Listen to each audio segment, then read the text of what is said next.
नमस्ते। कभी आपने अपनी खरीदारी की रसीद देखी है और सोचा है कि ये 3 अक्षर जीएसटी आखिर हैं क्या और ये वहां क्यों लिखे होते हैं?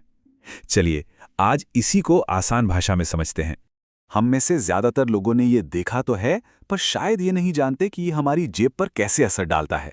तो आज इस पूरी कहानी को जड़ से समझते हैं। तो सबसे पहले ये समझते हैं कि जीएसटी यानी गुड्स एंड सर्विसेज टैक्स आखिर है क्या। देखिए, पहले क्या होता था, हर चीज पर कई अलग अलग टैक्स लगते थे, जैसे VAT, service tax, excise duty और भी न जाने क्या क्या। जीएसटी ने इन सबको हटाकर बस एक टैक्स बना दिया, जो पूरे भारत में सामान और सेवाओं पर लगता है। इसे इनडायरेक्ट टैक्स या अप्रत्यक्ष कर कहते हैं। इसका सीधा सा मतलब यह है कि हम और आप सीधे सरकार को टैक्स नहीं देते।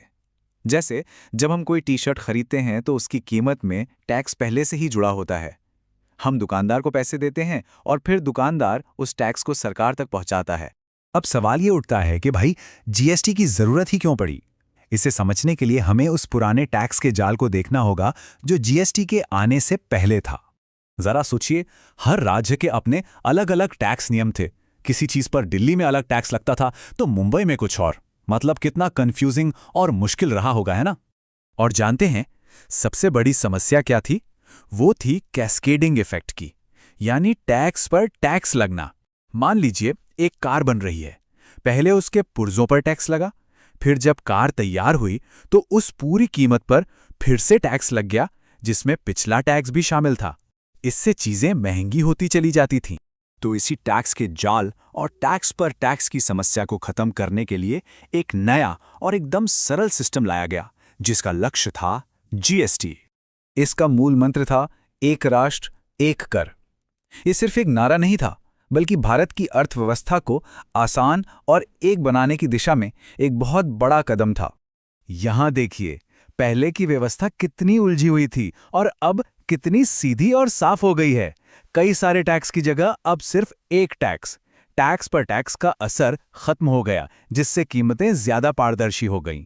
और सबसे बड़ी बात, राज्यों के बीच टैक्स की दीवारें टूट गईं, जिससे पूरा देश एक बाजार बन गया। चलिए, अब इसे एक असली उदाहरण से समझते हैं कि जब हम कुछ खरीदते हैं तो ये काम कैसे करता है। मान लीजिए आप एक नया मोबाइल फोन खरीद रहे हैं।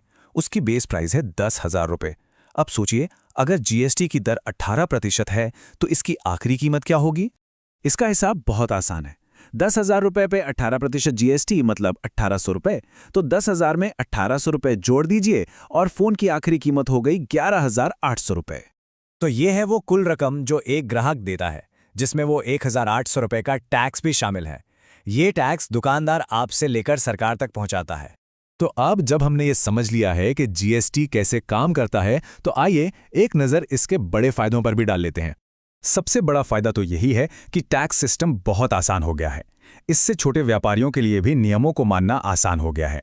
ग्राहकों के लिए भी अब ज्यादा पारदर्शिता है और वो टैक्स पर टैक्स का चक्कर भी खत्म हो गया है, जिससे व्यापार करना पहले से कहीं ज्यादा आसान हुआ है।